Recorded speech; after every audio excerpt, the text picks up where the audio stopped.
Lux presents Hollywood.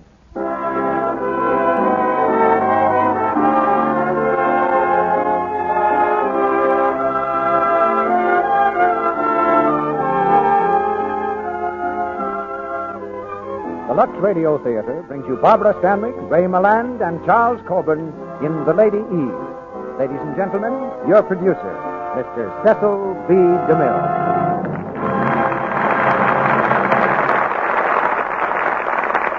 Greetings from Hollywood, ladies and gentlemen.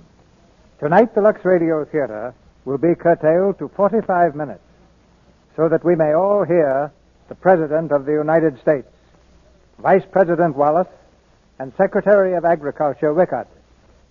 Keep tuned to this station, and you'll be sure to hear them. Now, compared to what Barbara Stanwyck does to Ray Milland in tonight's play, The Lady Eve, the woes of Adam seem like the life of Riley. Eve used an apple. Miss Stanwyck, aided and abetted by Charles Coburn, uses a deck of cards, a treacherous disguise, and a tropic moon.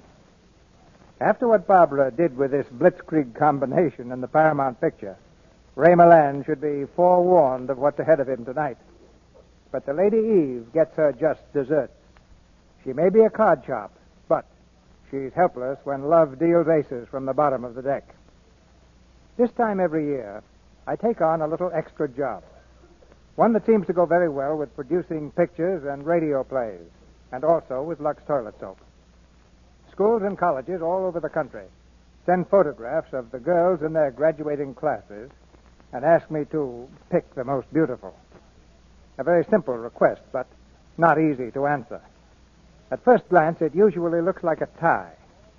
In those cases, I suspect that all the girls have been using Lux toilet soap since they were able to talk. And a girl can say, Lux, very young.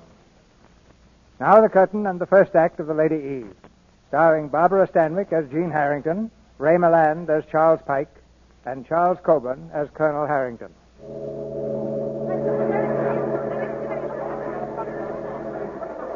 He's coming on board now, Charles Pike. There he is, Myrtle, Charles Pike himself. Who's he, Mama? What do you care? He's worth a fortune and he's single. Go put on your shorts.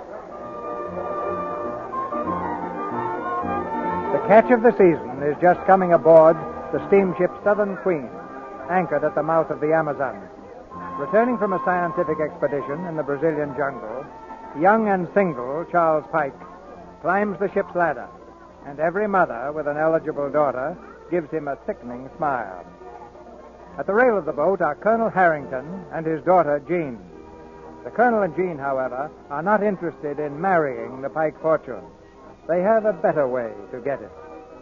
A very likely prospect, my dear. Yeah, I hope he thinks he's a wizard at cards. My fingers are itching already.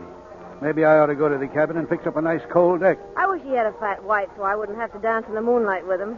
I don't know why it is, but a sucker always steps on your feet. A mug is a mug in everything. Well, I don't see why I have to do all the dirty work. There must be plenty of rich old dames just waiting for you to push them around. Don't be vulgar, Jean. Let us be crooked, but never common. Ah, here's Gerald. Gerald! Oh, there you are, sir. Well, Gerald, did you get the lowdown on him? Oh, yes, sir, I did. Come on, Gerald, forget the butler act. Is the sucker rich? As the purser so picturesquely put it, the sucker is dripping with dough. Good. What does he own, Pike's Peak? Oh, no. Pike's Pale, the ale that won for Yale.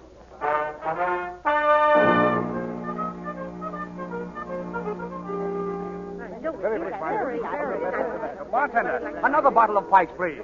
Pike's Ale, please. 2 more Pike's Ale. Straighten your seams, darling. Oh, why, of course. I mean, just ready.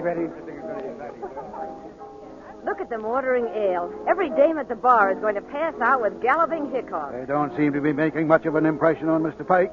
I think it's time you got acquainted with him, my dear. Look at that girl over to his left.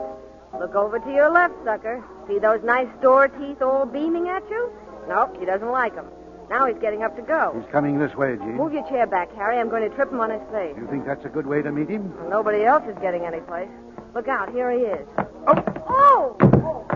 Oh, why don't you look where you're going? Why don't I look? You stuck out your foot and... Look what you did to my shoe. You knocked the heel off. Oh, I did? Well, I'm certainly sorry. If you didn't, you can take me right down to my cabin for another pair of slippers. Oh, well, I guess it's the least I can do. By the way, my name is Pike. Oh, everybody knows that. Nobody's talking about anything else. This is my father, Colonel Harrington. My name is Jean. It's really Eugenia. My cabin's down this way. Come on.